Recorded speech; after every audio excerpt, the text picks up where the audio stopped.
Hi, and welcome to part 2 of my comic making process for my Creative Alchemy comic number 8. This is the flatting and lighting video. Hi, my name is Escobar. I'm a storyboard artist in the Simpsons television show. I've been working on the show for over 25 years now, and I'm here to empower you. So today I'm going to be talking about lighting, and I'm going to be flatting, but this flatting process is completely different than everything that I've done. So if you've watched the previous videos, I flatted all the elements individually. So for example, if I was flatting a character, I would I would create a flat just for their hair, and a flat just for their skin color, and a flat just for their shirt or their pants, and I would do the same with the backgrounds. I would just do a flat for a pillar or stuff like that. Like I would just create flats for every single element on everything, including buttons and eyes and all that stuff. I just realized that, one, I despised doing that. I absolutely hated my life when I was doing that. It completely ruined the joy of doing the comic. I'm doing this for fun. If there was any part of the process that was absolutely torturous, it needed to go, and this needed to go. This needed to go.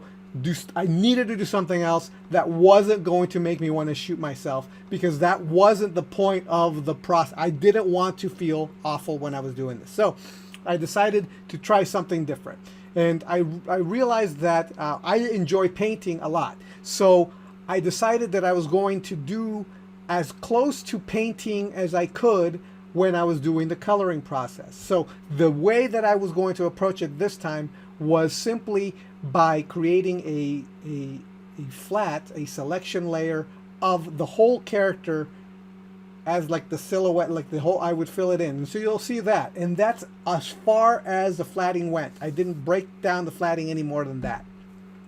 That way when I was coloring, it would just be more like I was just painting, and if I went outside the line, it was going to be that was going to be part of it. It wasn't necessarily going to be absolutely perfect. It turned out that I was a little bit a little bit more hesitant to go outside the lines, but it still happened a little bit, and you can sort of see it, and it doesn't matter, and so it was much more fun. This part of the process was now enjoyable as opposed to horrible and wanting to kill myself. So let me show you what I did.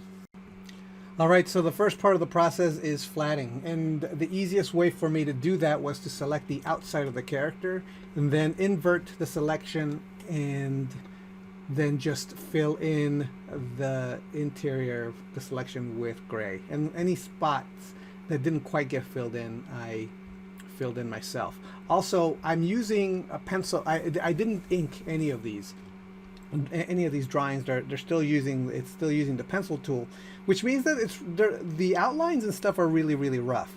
So the trickiest part of doing the selection process was making sure to clean up all the selections so that they weren't all scratchy and craggly. I wanted just something much smoother. So as you can see, that's what I'm basically doing here, is I'm just cleaning up any excess selection so that the selections are much smoother. Otherwise, there really isn't a whole lot of finesse or anything like amazing about this process. It's still fairly labor intensive, but nowhere near as bad as selecting every individual piece of a character. I found that the selection process, the tightening up, doing this kind of gray shape wasn't awful. I found it kind of a meditative, soothing. I could watch something while doing this. It wasn't a big deal. And I knew that at the end of the day, it's just part of the fun part of the coloring process. It wasn't awful. It just took a little bit of time, and then once that's done, the next thing I needed to do was add values to all the characters. So I wanted to make sure that it looked somewhat painted. And I did this with the kind of like the red umber value that I've been using for the penciling as well. And I used the color pencil tool to get a finessed looking kind of a look to the values. They weren't completely and totally dark. I still used some kind of.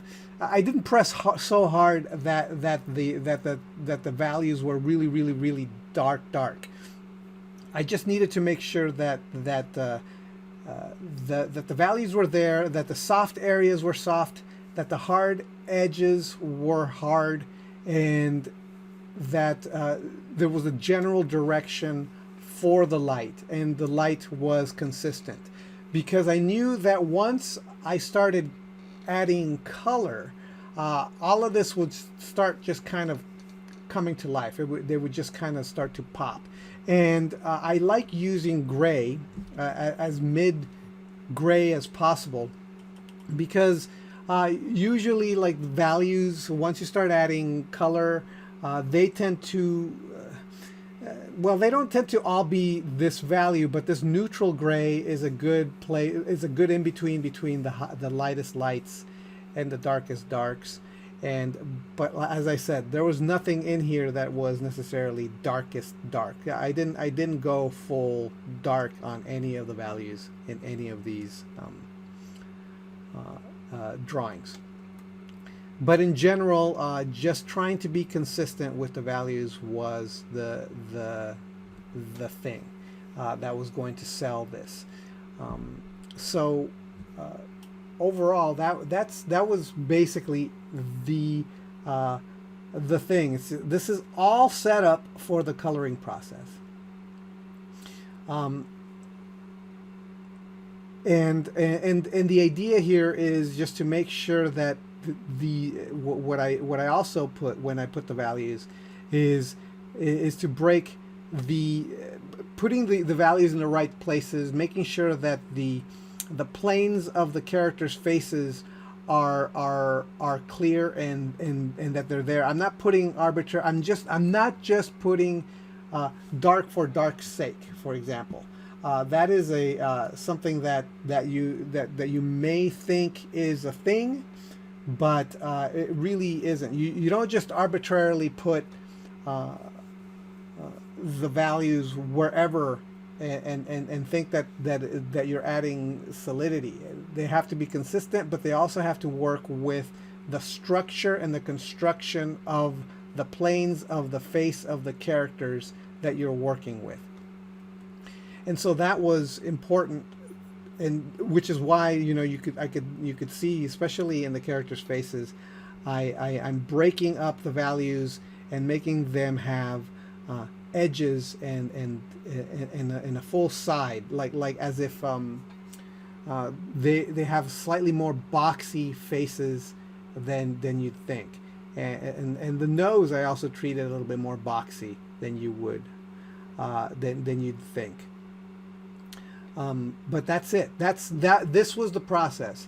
Much faster, much more fun than the original process, which is breaking up all the pieces of every single character. This and adding the value was actually fun in and of itself. It's a fun little challenge. So that's it from me. Thanks a lot from watching. Hopefully you got a lot out of this, and I will talk to you next time. All right, bye.